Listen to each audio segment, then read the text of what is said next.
Hola, bienvenidos, bienvenidas, bienvenides a todos y todas y todes quienes nos están escuchando y viendo el día de hoy. Hoy estamos con Leslie Jiménez, que es una abogada penalista con especialización en perspectiva de género y derechos humanos, además de ser activista comprometida con la defensa de los derechos de las mujeres y las diversidades. En esta ocasión, volvemos a encontrarnos para reflexionar juntas sobre las próximas elecciones del 1 de junio, un momento que es muy decisivo para México. Se trata de las primeras elecciones judiciales, un proceso inédito que plantea muchas preguntas, especialmente desde una perspectiva de justicia social, equidad y derechos humanos. Entonces, bueno, muchísimas gracias, Leslie, por acompañarnos el día de hoy. Gracias, María, y gracias a todo el equipo de Lentes Púrpura por invitarme. Justo creo que esta es una temática que es muy interesante, creo que muchas, me incluyo yo, aún siendo abogada, que nos causa mucho conflicto, ¿no? Que en parte no sabemos cómo acercarnos al tema, desde dónde, y entonces por eso creo que quería empezar con una pregunta como de sentar la base, ¿no? Como que se acerca la jornada electoral, ya el 1 de junio ya es en breve, ¿no? Ujú. Y aunque hemos oído mucho de la reforma judicial, no, creo que la mayoría de las personas no tienen todo claro qué significa, ¿no? Entonces, quería ver si nos podrías explicar como de forma muy sencilla y breve qué cambios propone y por qué ahora podemos votar para elegir jueces y ministros. ¿Y cómo cambia eso la relación entre la ciudadanía y el poder judicial? Bueno, me parece súper buenísimo empezar por ahí porque precisamente creo que una de las cosas rescatables, ¿no? Entre todo lo que ha sucedido es justo poner sobre la mesa que esto surge desde una idea de democratizar uno de los Mm, poderes que históricamente las personas no han sentido muy cercano, ¿no? Que es el poder judicial. ¿Qué es lo que genera todo esto? Pues a partir de la reforma constitucional que se publicó en septiembre del año pasado, todas los operadores, y cuando hablo de otros operadores me refiero a jueces, magistrados y ministros, van a ser votados por elección popular, es decir, como cuando vamos a votar por presidentes, gobernadores, alcaldesas, etcétera. Vamos a ir a elegirlos por voto popular a través de una boleta. Estas personas fueron elegidas, ¿no? Y así lo establece el marco constitucional, a través de tres diferentes comités, de los tres poderes de la Unión, ejecutivo, legislativo y judicial. Y esto va a tener como cambio una relación entre ciudadanía y el Poder Judicial. Pues uno, que pues los estamos eligiendo nosotros por voto popular. ujú. Dos, hay o se espera que haya un acercamiento de conocer los perfiles de cada una de las personas que vamos a votar. Y en un tercer punto, que es el seguimiento de la elección, es pues ser un poco más cercanos y exigentes a partir de la elección de las personas que van a llegar a estos cargos, principalmente pues conociendo que en efecto desempeñan la función por la cual son votados y que en efecto pues haya un cambio, por lo menos de transparencia, de lo que hace un operador jurisdiccional de ese nivel. Y al respecto, yo digo, yo sé que se van a votar más de 800 cargos, ¿no? Ujú, Entonces van a ser, y por ahí me surgen dos preguntas, porque la primera es, creo que cómo saber o qué podemos usar como indicadores para saber por quién votar, porque creo que son tantos, entonces como cuando llegamos a la boleta y vemos así, ujú, una de eso, así va a ser la boleta, van a ser 800 como caritas y nombres, y ujú. si es así, o bueno, de la manera en la que se presente, ¿cómo sabemos por quién votar o hacia dónde irnos? ¿Qué nos puede ayudar para tomar esta decisión? Esa es una pregunta muy buena que surge precisamente ya en el marco de estas próximas elecciones. Yo Ujú. lo que le sugiero muchísimo a las personas es que vayan y se acerquen a las páginas de sus institutos locales electorales. En efecto, son alrededor de 800 cargos que se van a pues renovar o se van a elegir a partir de esta renovación, pero no todos los estados, por ejemplo, van a votar por sus poderes judiciales locales, ¿no? Por ejemplo, en el caso de Ciudad de México y el Estado de México sí votan por tanto Poder Judicial Federal como Poder Judicial local, ¿no? En el caso de Yucatán también sucede en este sentido. Entonces, para que tengan muy claro, ¿no? Qué boletas van a recibir ese día, vayan acercándose a la página de los institutos locales, del Instituto Nacional Electoral. Ahí hay un apartado que se llama Conóceles. Desafortunadamente, no todas las personas candidatas llenaron su apartado de currículum, lo cual pues es bastante desafortunado, pero bueno, sí ha presentado otros candidatos, otras candidatas sí se han presentado y candidatos también. Entonces vayan a consultar a ella para saber si su entidad federativa es la que va a votar también local y si no federal. Y además de esto, como es una elección en la cual no tienen un acompañamiento de financiamiento público ni privado, eso está prohibidísimo, pues eso también limita un poco el conocerles en espacios radio, televisión pública o privada. Así que ahorita ha sido a través de internet, ¿no? Redes sociales, la manera en cómo podemos conocer a los candidatos. Entonces yo les recomiendo visiten estos sitios, vean sus distritos. Ya una vez que tengan claridad de sus distritos, vayan y busquen a sus candidatos en redes sociales para que puedan ver si han publicado algo, si han difundido algo. Incluso algunos han recurrido a volantear, ¿no? Si Mm, tienen la oportunidad de que les den un volante, también para que ustedes se vayan acercando. Y me parece que también en esta pregunta cabe responder lo siguiente, ¿no? Si tienen también la oportunidad de visitar las páginas de los institutos locales o del INE, ahí viene explicado qué hace cada candidato, ¿no? Un magistrado que va a conocer, que va a ser un ministro, que va a ser un juez, para que ustedes también tengan claridad sobre qué hace cada una de estas personas. buenísimo. Y que justo digo, creo que esa es una gran duda que se tiene, ¿no? Como que creo que en términos generales, cuando hablamos de quién decide en el Poder Judicial, juez, lo que está claro un poco, Ujú, pero luego entran las dudas justo cuando subimos, que es ya magistrado, ujú. y las diferencias entre uno y otro. Entonces, quería saber si igual nos puedes ayudar como explicándonos un poquito de esas diferencias. Sí, bueno, en estas votaciones podemos elegir principalmente estas figuras, pero, por ejemplo, los jueces no son iguales. Hay jueces de lo penal, hay jueces de lo familiar, hay jueces de lo civil, de lo laboral, incluso de competencia económica, ¿no? Y tenemos también magistrados, magistrados en esas materias, magistrados en materia electoral y ministros de la Suprema Corte, que quizá es la figura un poco más ubicable a partir de todo lo que pasó con la reforma. Las personas que son jueces normalmente de primera instancia, se dividen en dos competencias, que es la local, que por eso les insto a que vean si van a votar por un juez local también, y Mm, jueces federales, ¿no? Los jueces federales conocen de lo que establece, pues, la ley orgánica del Poder Judicial de la Federación. Usualmente son asuntos que involucran afectación al Estado mexicano, a la Federación, a servidores públicos federales. Y también conocen temas de amparo. El amparo es un juicio que tiene como finalidad la defensa de nuestros derechos ante el Estado por actos que comete y que vulneran estos derechos, ¿no? Y también hacia temas de sentencias o resoluciones en procesos judiciales. Tenemos posteriormente a los magistrados, que son usualmente personas que conocen en una segunda instancia. Recordemos que el Estado mexicano en su constitución reconoce que tenemos la primera y la segunda instancia y pues hasta cierto punto pues la Suprema Corte, que es otra instancia arriba. No me gustaría nombrarla como tercera, pero bueno, para que vayan como ubicando un poco el ir subiendo, como comentabas, María. Y bueno, justo tenemos a los magistrados, que son esta segunda instancia, que se integran usualmente en tribunales de tres magistrados, que hay diferentes áreas y materias que revisan lo que hace el juez de primera instancia. Y en el caso, por ejemplo, de materia electoral, son jueces que conocen de materia electoral sus derechos políticos electorales. mm, Están en sala superior, en salas regionales y en sala especializada. Bueno, que la sala especializada se elimina con la reforma judicial, entonces nada más quedamos con salas regionales, sala superior y los ministros de la Suprema Corte, que su finalidad principal es conocer asuntos, sí, pero que involucren un control constitucional, que tengan que opinar de la Constitución mm, en temas diversos, laborales, familiares, civiles, penales, etcétera, ¿no? mm, Anteriormente manejábamos dos salas, la primera sala, que era la sala que manejaba temas civiles y penales, y la segunda, que era temas administrativos, fiscales, etcétera. Con la reforma se eliminan las salas y solamente van a trabajar en pleno, es decir, los nueve ministros que se quedan en integración de la Suprema Corte. ok, buenísimo. Muchísimas gracias. Eso ayuda un buen Sí, como ir aterrizando como, claro, todo lo que vamos a votar y todo lo que hacen también, ¿no? Las diferentes sí. funciones que tienen.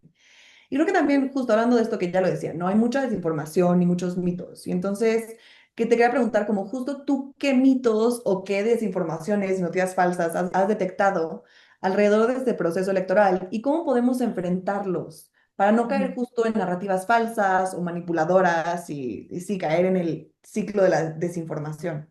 Bueno, creo que desafortunadamente el contexto de la reforma estuvo involucrada muchísimo por una desinformación en el sentido de qué es lo que hace el Poder Judicial local y federal, ¿no? Muchas veces se le confundió en actividades que hace, por ejemplo, fiscalías, que son estas instituciones que desafortunadamente no están contempladas en esta reforma. Y creo que Mm, una de las principales cosas que tenemos para poder atender esta desinformación es precisamente saber qué hace cada operador, ¿no? mm, Desafortunadamente también no ha sido mucho el caso, afortunadamente, pero se ha visto que algunas personas candidatas quizá prometan cosas en campaña que no tienen nada que ver con su función, ¿no? Si, por Mm, ejemplo, hablando de estas red flags de personas candidatas, si una persona candidata te promete bajar la impunidad y es un juez que va para lo civil, no tiene mucha relación, ¿no? O que, por ejemplo, te diga que va a abrir el tribunal para que resuelvan en 6 días tu asunto. Tampoco, ¿no? O sea, desafortunadamente la celeridad o no de los asuntos no dependen concretamente del titular o del juez, sino de un montón de otros factores. Entonces, yo les recomiendo muchísimo que de verdad se acerquen a ver esta información de qué hace cada candidato, para que a mm, partir de eso yo vea las propuestas y sean propuestas idóneas, ¿no? Por ejemplo, si un candidato te dice que va a intentar hacer transparentes sus resoluciones o hacerlas de un lenguaje sencillo. Bueno, escucha esa propuesta. Si bien ya la tiene el Poder Judicial de la Federación actualmente en sus resoluciones de lectura fácil, bueno, que retome esta propuesta, es una propuesta idónea y viable, ¿no? O que a lo claro, mejor te diga, ¿sabes qué? Lo que yo estoy proponiendo es quizá una digitalización de mis expedientes. Algo que también ya ha hecho el Poder Judicial, pero bueno, lo está retomando. Entonces no está sacando propuestas al aire o claro, falsas expectativas o que te prometan, ¿no? Yo voy a prometerte que todas las personas van a entrar a la cárcel porque es cero tolerancia. Híjole, ahí está como preguntándose si realmente sí es viable o no. claro. Y en esto mismo entiendo que algunos criterios era que no necesariamente tenían que tener experiencia en el Poder Ujú, Judicial. ¿Tú lo ujú. ves como algo que se debe tomar en cuenta cuando analicemos a las personas candidatas o que no necesariamente tiene que ser tan importante o no tiene que ser, sí, fundamental? Pues mira, creo que es una de las cosas que también fue como, no sé si llamarlo como un mito también dentro de esta narrativa. Pero bueno, yo sí considero, o sea, hablando por título personal, yo Mm, sí creo que es un valor agregado el que a lo mejor tenga una experiencia judicial, no necesariamente como operador, sino a lo mejor ha mm, sido un oficial judicial, ha sido secretario, quizá, porque también te habla de que conoce el funcionamiento del juzgado o del tribunal.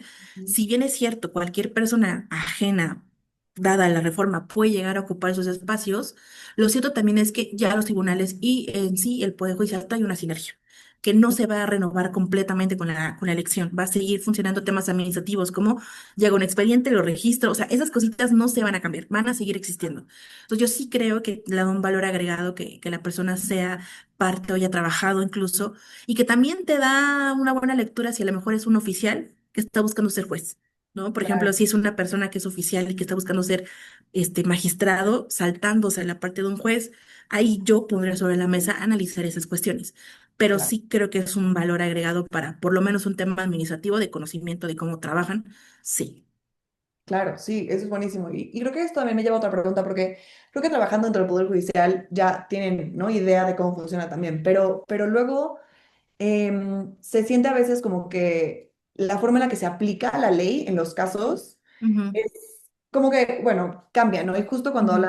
usan palabras tan rimbombantes que tienden Sí. a, ¿no?, los jueces luego. Y entonces, como justo quería como platicar de esto, de cómo si la tendencia siempre tiene que ser a aplicar la ley como está escrita y por qué es relevante que tengan información, que tengan una formación o sensibilidad en género, en derechos humanos, Ujú. en temas de diversidad sexual y qué impacto tiene esto en nuestras vidas cotidianas.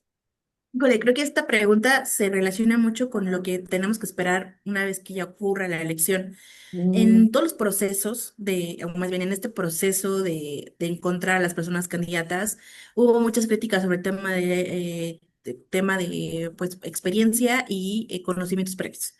Yo mm, sí creo que es importante también que veamos en esas personas candidatas si tienen formación de género, de derechos humanos, de perspectiva de infancias, principalmente porque el derecho es un derecho cambiante y además de esto lo van a aplicar. Y me parece muy pertinente retomar lo que decías de la pregunta de aplicar el derecho tal y como viene. En algunas materias sí se tiene que ver así la aplicación a ras, pero en otras no. ¿No? En este, por ejemplo, temas en materia familiar que involucran mucho derechos de infancias. Es necesario tener operadores que tengan estas perspectivas y que no vean desde una mirada muy cerrada sobre el tema, por ejemplo, de custodias, de alimentos, ¿no? Y que también puedan ver esta lectura de violencia vicaria, que es una violencia recientemente incorporada en el marco jurídico y que a lo mejor no ha tenido un parámetro más amplio de aplicación. y que sí ha sido mucho por parte de los poderes judiciales, ¿no? Los jueces sí han tenido una deuda muy grande con las madres en procesos familiares, sí Mm. tenemos que buscar ese tipo de jueces y además de esto, ver el aspecto de cómo ven el tema de género. Desafortunadamente, con el avance de ciertos discursos antiderechos, también Mm. se han presentado en poderes judiciales. Recordemos que lo que pasó en Estados Unidos tan solo, ¿no? Con esta cuestión de el derecho al aborto, cómo se vio con un retroceso a partir de lo que determinó la Suprema Corte allá. O sea, los derechos en tema de mujeres y diversidades no son absolutos. Así que sí es una gran responsabilidad involucrarse y conocer el perfil de la persona para saber que por lo menos son derechos que va a respetar, que actualmente están en la Constitución. Sí, claro, no, no, 100%. Incluso cuando hablamos de pruebas políticas, ¿no? Que va avanzando el Estado y que el Poder Judicial sirve como contrapeso, o bueno, Mm, serviría hasta cierto punto, ¿no? Sí. Y bueno, creo que ha habido muchas críticas, ¿no? A este ujú. sistema de elección judicial. Creo que también es algo muy innovador. Entiendo que no en muchos países se hace esto, ¿no? Hay Bolivia. Bolivia tiene la votación de juzgadores, también Suiza, Japón, Estados Unidos, pero México es el único país en el mundo que está llevando la elección en todos los niveles de operadores jurisdiccionales. Ah, no, órale, sí es una gran tarea a la que nos estamos Ujú, embarcando.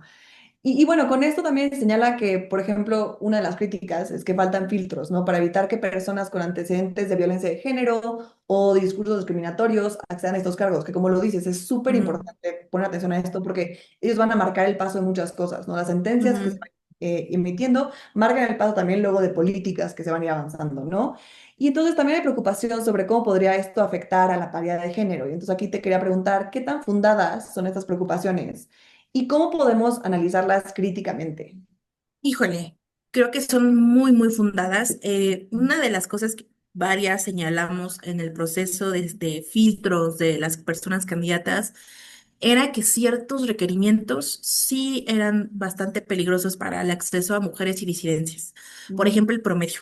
¿No? Había ahí un requisito de promedio y la verdad es que el tema del promedio no necesariamente está vinculado con un tema de conocimientos, pero Claro. sí está vinculado con un tema de rendimiento. Y Ujú. desafortunadamente en casos de mujeres, por ejemplo, que pues son cuidadoras, pues muchas veces se invisibiliza estas dobles o triples jornadas que tienen, ¿no? De trabajar, hacerse cargo del hogar y además estudiar.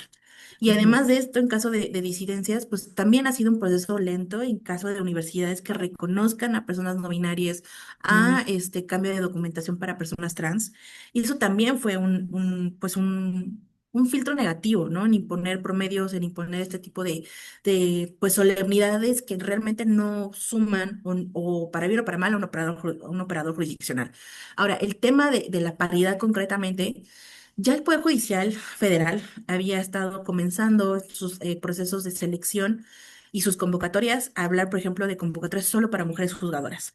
Mm. Desafortunadamente, ahí por ahí tuvimos en esta última presidencia una convocatoria para magistraturas que no fue muy clara y que sí se vio muy presentada por hombres, no tanto por mujeres. Entonces creo que se había tenido a pasitos ahí de reconocerlo. Estos procesos de selección vi- vieron bastantes elementos que no concretamente fueron abiertos a un tema de paridad.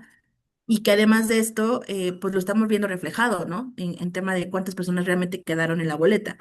Se ha dado incluso casos de personas que están conteniendo por sí mismos en un solo circuito, en un solo distrito, ¿no? No tienen un contrincante, pues porque no llegaron al filtro, por lo un montón de razones que tú quieras pensar.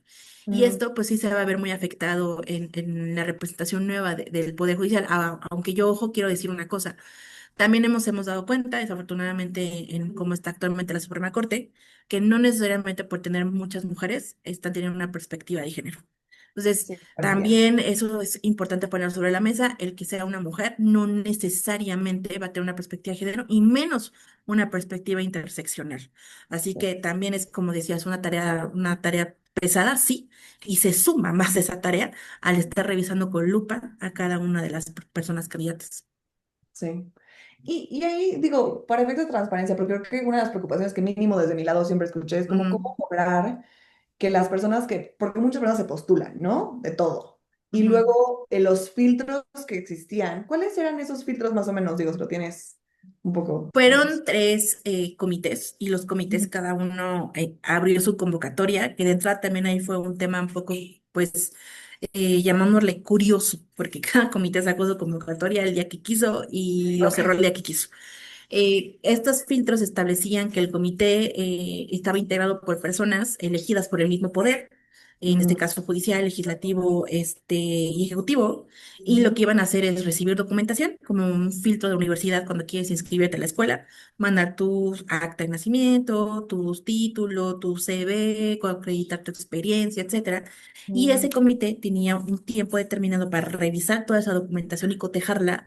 Posteriormente iba a venir un periodo de entrevistas con las personas candidatas y posteriormente si iban a ser demasiadas personas para los puestos existentes, se iba a ir ujú, a una tómbola, ¿no? La llamada tómbola de la justicia. ujú, Desafortunadamente, por ejemplo, en el caso del Poder Judicial, se presentaron acciones legales, ¿no? Llámese amparos, y ujú, realmente el Poder Judicial no presentó candidatos, su comité. Lo hizo finalmente el legislativo con la tómbola y en el caso del Ejecutivo y el Legislativo, pues se logró la tarea, pero también, por ejemplo, el Judicial estaba pidiendo examen y eso no estaba en la convocatoria realmente en el extracto constitucional. Entonces, ujú. ahí hubo cosas que fueron muy extrañas. Finalmente se logró, se publicaron las listas y ahí están las personas candidatas después de estos filtros muy extraños. Ok. Y una duda por ahí, por ejemplo, considerando que ya quienes trabajan en el Poder Judicial pues tienen un poco, ya tienen experiencia y saben de esto, ¿hay alguna distinción entre un candidato que ya tuviera experiencia para efectos de los comités y candidatos que no necesariamente tienen experiencia dentro del Poder Judicial? Realmente, y esa es una muy buena pregunta que igual estaría buenísima hacerla un día en los comités, porque realmente no fueron muy transparentes con sus criterios reales, ¿no? O sea, fueron transparentes, sí, en Ujú, transparentar las listas, los procesos claro. de la tómbola, incluso las entrevistas, ¿no? Las puedes ver en YouTube, pero Ok. realmente el criterio de yo como perteneciente del comité para hacer estas preguntas o para evaluar al candidato no fueron transparentes. Entonces, tú puedes ver ahí entrevistas y decir cómo esta persona finalmente llegó a la boleta, quién sabe, llegó. O a lo mejor escuchar a una persona decir, bueno, ¿y por qué no habrá llegado a la boleta? Son criterios que yo esperaría que para la elección del 2027 se puedan Mm, mejorar. claro, sí. Y ahí también, creo que esto lo platicábamos, ¿no? Que depende de dónde estás, por cuántas personas vas a tener que votar. Ujú. Pero nada más como en un estimado, ¿tienes más o menos de, si eres de la Ciudad de México, como cuántas personas en teoría estás votando? Si es de la Ciudad de México, vas a elegir pues de cajón a los ministros de la Suprema Corte. Tienes que votar por 4 y por 5, ¿no? Ujú. Tienes que votar por tus magistrado de tu circuito, de tu distrito, tienes que votar por tu juez de distrito, tienes que votar por tu juez familiar, por tu juez penal, por tu juez laboral, por tu magistrado, también de ambas materias. Además, tienes que votar por las personas que van a integrar el tribunal de disciplina. Entonces, estamos hablando de alrededor de unas 6, 7, mínimo 6, 7 boletas Boleta. por cada persona, porque también depende por tu distrito, ¿no? En las Claro, personas que vivimos en la Ciudad de México tenemos que ubicar nuestro distrito de la candidata que nos toca claro. y también tenemos que votar por los magistrados de sala superior del Tribunal Electoral y los magistrados de la sala regional. Ok.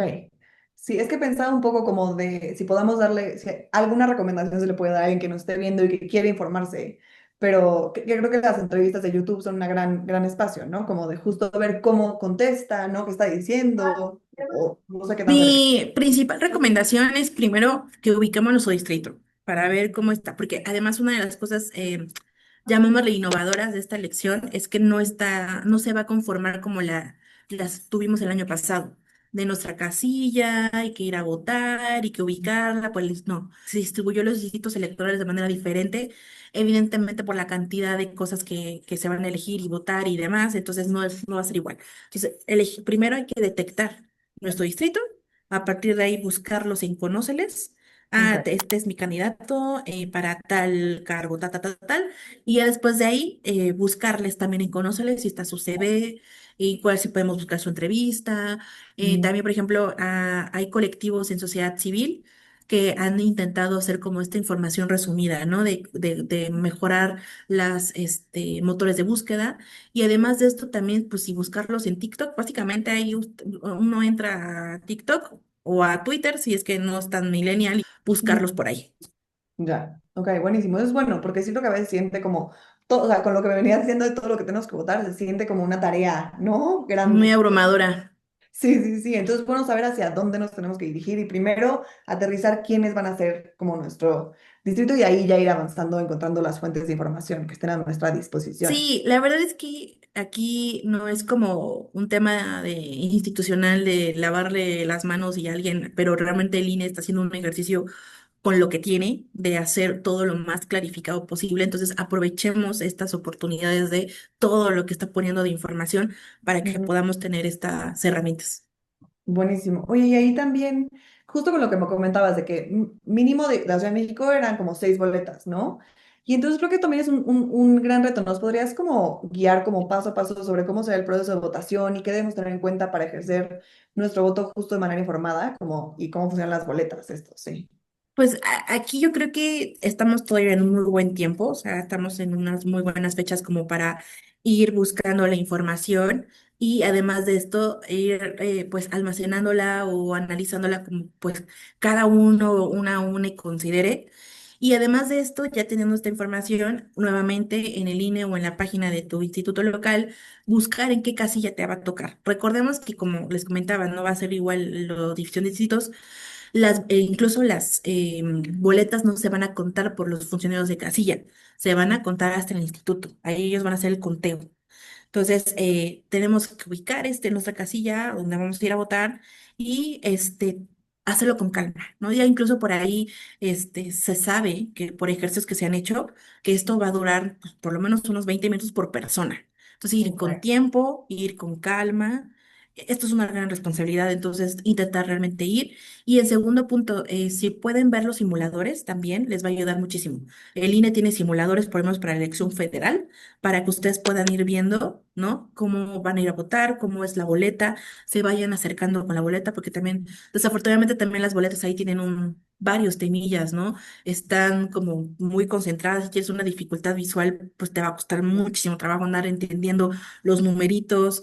También es otra cosa importante que sepan que a lo mejor no se enteraron de todos los candidatos y nada más se enteraron de los ministros y los magistrados de sala superior. Pueden Mm. ustedes votar por ellos. No están obligados a votar por todos los demás. Estaría recomendable, sí. Pues si a lo mejor nada más ustedes de verdad se enteraron de los ministros y dijeron, yo nada más estoy consciente y muy seguro de mi votación por esta boleta, pueden hacerlo. E incluso tampoco están obligados a llenar todos los apartados. Si nada más pueden llenar 4 o 3, está bien. Tampoco es para que se les vayan a anular la boleta. Claro, buenísimo, grande información, porque sí creo que es muy confuso y se ve como algo difícil cuando no tenemos ningún contexto. Entonces, muchísimas Ujú. gracias por esta información. Em, y bueno, creo que también hay muchas personas que aún dudan si vale la pena votar este 1 de junio, ¿no? ¿Qué les Ujú. diría a quienes sienten que su voto no hace la diferencia o que no confían en este proceso? ¿Por qué es importante participar? Creo que es muy válido que se sientan de esa manera. Desafortunadamente nos han enseñado muchísimo que la democracia solo es el día de los comicios electorales y ya. Y Mm. no, es algo que es constante. Y más en este tipo de ejercicios. Yo les recomendaría que tomen la decisión que sí consideren. No, si no quieren ir a votar, es bastante válido. Si van a ir a votar, igual si no van a votar por todos, es bastante válido. Pero que nos acercamos a este ejercicio por dos razones principales. Uno, porque básicamente hubo un cambio de paradigma enorme para que podamos hacer esto. O sea, Mm. hubo discusiones, plantones, sin exagerar, proyectos de vida de personas pues que ya no van a llevarse a cabo, dimes y diretes, desgaste argumentativo y de discurso por meses para que Mm. lleguemos a este punto. Entonces, se logró, ya ni siquiera es un tema de estar a favor o en contra, se logró, está en el texto constitucional, hagámoslo valer. Y en un segundo punto también es para que nos involucremos con el Poder Judicial. Porque de las tantas cosas que se dijo, creo que lo que es cierto es que no había una cercanía, o sea, había una lejanía en cuanto a lo que hace el Poder Judicial en términos de procesos, juicios de amparo, acciones, etcétera. Así que es un buen pretexto para que nos acerquemos. y que de verdad estemos atentos, atentas y atentes de lo que está pasando. Y que le exijamos a las personas que ya están ahí, pues qué están haciendo y cómo están resolviendo los asuntos. Claro. Y en esto mismo justo de generar cercanía, entiendo que dentro, o sea, cambia la forma en la que van a elegir los jueces, pero los procesos en sí adentro no cambian, ¿cierto? Bueno, hubo un cambio de la ley orgánica para temas de carrera judicial, que pues Right. carrera judicial incluía llegar hasta ser juez, magistrado, etcétera, hasta ser magistrado porque ministros pues se manejaba de otra manera. Ahora la ley de carrera judicial pues te deja hasta judicial electoral, si no mal recuerdo. Entonces, sí hubo modificaciones también en ese aspecto, pero a lo que es trámites administrativos y la sinergia del tribunal o del Mm, juzgado, pues va a seguir exactamente igual, ok, porque a pesar de que cambien titulares y a lo mejor intenten hacer algunos cambiecillos, pues los trámites sí van a seguir exactamente iguales en procesos de registro de expedientes, turnarse, las ponencias, cuánto integran las ponencias, secretarios de proyectistas, estudio y cuenta, etcétera. Eso sí va a seguir trabajándose. Y además también me parece pertinente incorporar esta respuesta en esta pregunta. Va a haber una mm, curva de aprendizaje. O sea, claro, también asimilemos que va a haber una curva de aprendizaje en el sentido de que a lo mejor va a haber personas que nunca han sido titulares y que van a ser titulares. Entonces claro, también tener paciencia, pero no solamente implicar la paciencia, sino que deberá estar atentos a lo que están haciendo. sí. Que digamos que todo sale bien, ¿no? Como que creo que Ujú, justo causa mucho, o bueno, mismo en lo personal, a mí me causaba mucho desamparo un poco ujú. la reforma judicial, en parte justo por no entender, en parte por esto también de que no necesariamente van a tener experiencia, a veces eso puede causar ansiedad, pero me gustaría hablar también como de lo positivo, ¿no? Y entonces, ¿qué crees que pueda mejorar a partir de esta reforma? O sea, que sí pueda cambiar y que pueda ayudar a que el Poder Judicial sea más eficiente, que sí, no sé, ¿qué mejoras ves tú a futuro? Me encanta mucho esta pregunta porque justo como que como personas abogadas nos quedamos como en lo negativo, ¿no? En lo catastrófico y como de que es que no puede ser. Y bueno, creo que a estas alturas de la vida y de lo que pasó con la reforma judicial en sí, ya no vale tanto, o sea, sí está Sí, válido que sigamos diciendo, no estoy de acuerdo, está bien, pero creo que ahorita hay que pensar para adelante en el sentido de qué vamos a construir de justicia. Y creo que de las cosas positivas que yo puedo ver es que hizo que las personas se involucraran en ver sesiones de la Suprema Corte. Yo me recuerdo anteriormente con mis conocidas abogadas, con mis, incluso compañeros en la universidad cuando te dejaban ver las sesiones del pleno de la corte era como que, híjole, ¿no? Pues no había algo más aburrido que ver, que ella, como persona abogada, a lo mejor te empieza a interesar y de verdad dices, bueno, voy a ver las sesiones del pleno, voy a ver las sesiones de la sala superior, voy a ver, pero realmente eso no era algo abierto. O sea, también el tribunal en México, los tribunales federales de México, era de los poquitos tribunales en el mundo que televisaban sus sesiones no los mm, aprovechamos por muchos años hasta ahora, ¿no? Que ya eran las discusiones, me acuerdo todavía de las últimas acciones que se buscó en la Suprema Corte para evitar la reforma judicial, un montón de gente viéndola, gente que ni siquiera era abogada, estaba viendo esta discusión. Entonces yo me quedo con eso y también me quedo con el aspecto de que pensemos y comencemos a exigirle a las autoridades adecuadas lo que le toca a cada uno. ¿No? Esta narrativa de que la impunidad y el poder judicial, sí, pero también estamos intentando hacer que la gente voltee a ver a las fiscalías. Que las mm, fiscalías no se sientan en una zona de confort, que de verdad también piensen que esto a lo mejor directamente no les mueve, pero que las personas están intentando y viendo como lo que está pasando. Y finalmente también, y eso es muy romántico de mi parte, pero lo he visto con los estudiantes, que de verdad están pensando que quizá sí es más fácil ser una persona juzgadora. O sea, que a lo mejor sí lo pueden lograr. Y eso ujú. creo que también es muy, loable en el sentido de que, insisto, estemos a favor o en contra, que estén comenzando a repensar que a lo mejor sí es factible acercarse a un tribunal y trabajar ahí y pensar la justicia de una manera más ciudadana. Eso, yo me quedo con eso. Ay, buenísimo, muchísimas gracias. Creo que se ayuda, Sí. porque sí, justo creo que hablo yo con mis amistades y siempre es como todo lo negativo y todo lo que está mal, pero ya Ujú. está pasando, ¿no? Entonces no nos queda otra más que justo seguir adelante y entonces, ¿qué sí podemos hacer y qué sí puede mejorar? Entonces, muchísimas gracias. No sé si tengas alguna otra cosa que nos quieras compartir antes de ya empezar a cerrar. Pues nada más reiterarles que si sienten como mucha información y que están muy abrumados por lo mismo, que visiten, por ejemplo, lo que hace Sociedad Civil. Hay un colectivo que se llama La Justicia que Queremos, Mm. que están tratando de hacer como entradas de Instagram. Hay también creadoras de contenido que están haciendo esto para facilitar la información. No se queden solo con eso, pero es una forma de irnos acercando y que cualquier cuestión, cualquier tema, pues se acercan a la página del INE y que lo hagan con el tiempo y que tampoco pues sientan que esto es una cuestión como de demasiada información, ¿no? Lo hagamos con calma y que pues participen. Buenísimo. Pues muchísimas gracias, Leslie, por compartirnos tu claridad, tu experiencia, tu compromiso. Escucharte nos ayuda muchísimo a entender mejor lo que está en juego y nos recuerda que la justicia también se construye desde la participación informada. Ojalá que esta conversación motive a más personas a involucrarse, a cuestionar y a ejercer su voto con conciencia. Y por último, te quería pedir que nos compartas dónde pueden encontrarte nuestras seguidoras, seguidores y seguidores para seguir aprendiendo contigo y manteniéndose informados.